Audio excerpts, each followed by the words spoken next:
Hello friends, आज म projector बनाउन गइरहेको छु। त्यसको लागि मैले कार्टुनको दप्ती लगेको छु, जुन प्रेसर कुकर हो, र एउटा 25 वाटको बल्ब लगेको छु। त्यसको भित्रको मैले फालेर बाहिरको सिसा मात्र राखेको छु, र एउटा तारले मैले त्यसको सेप लाग्छु।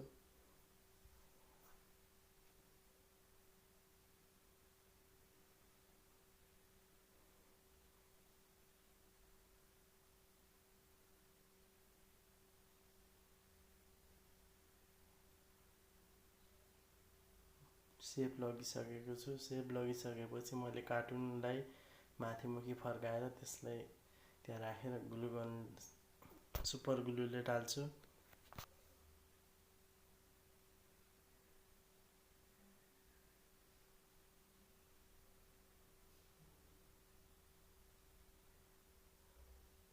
टालिसकेपछि म त्यसलाई डटपेनले आउटलाइन गर्छु।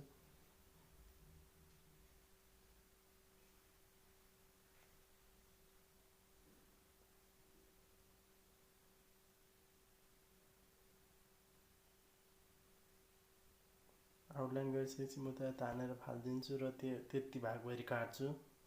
काटिसकेपछि त्यो लगेको बल्बलाई त्यहाँ टाल्छु।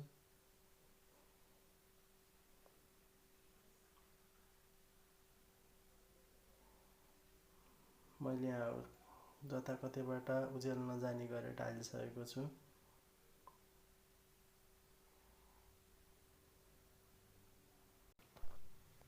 मैले मोबाइल हटाउनको लागि यस्तो खालको स्ट्यान्ड बनाएको छु।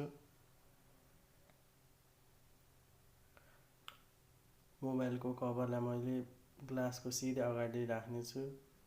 त्यो राख्नको लागि मैले त्यहाँ अड्डिने खालको बनाउँछु।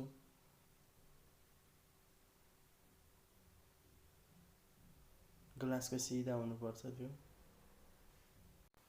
मैले स्ट्यान्डमा त्यो लगाइसकेको छु र अगाडि मुखी यस्तो खालको चुच्चो बनाएको छु। मोबाइलको लोडले गर्दा यो अगाडि गइरहेको थियो, त्यो भएर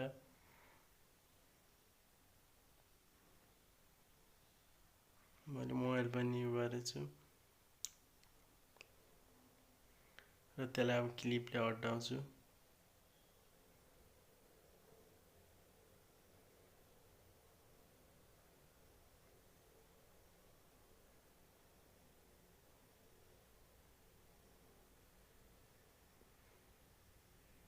मैले मोबाइल अड्डाइसकेँ, अब त्यसलाई भित्र हाल्छु।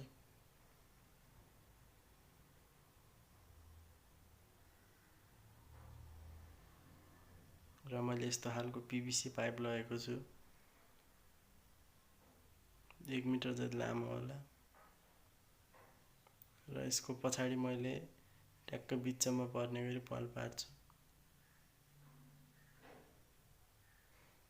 मैले पल पारिसकेँ। पल पारेपछि त्यो पिभिसी पाइप त्यो पलभित्र हाल्नेछु।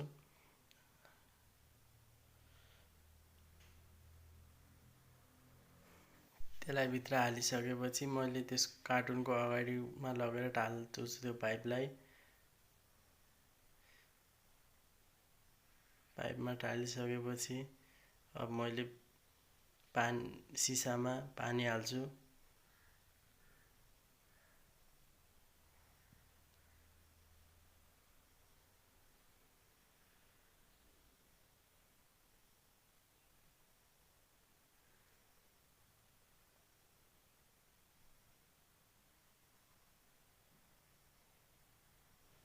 पानी हालिसकेपछि मैले भिडियो प्ले गर्नेछु। भिडियो प्ले गर्नलाई मोबाइललाई उल्टोमुखी बनाएर राख्नु होला भिडियोलाई। त्यो उल्टोमुखी हुन्न भने भिएलसी प्ले डाउनलोड गर्नु होला। हेर्नुहोस् त, हाम्रो प्रोजेक्टरले काम गरिरह। यसलाई पर्सनल रूपमा त युज गर्न सकिन्न, तर साथीहरू यसलाई साइन्स प्रोजेक्टको रूपमा प्रयोग गर्न सकिन्छ। हस्त साथीहरू, अर्को भिडियोमा भेटौँला। तबसम्मको लागि बाई।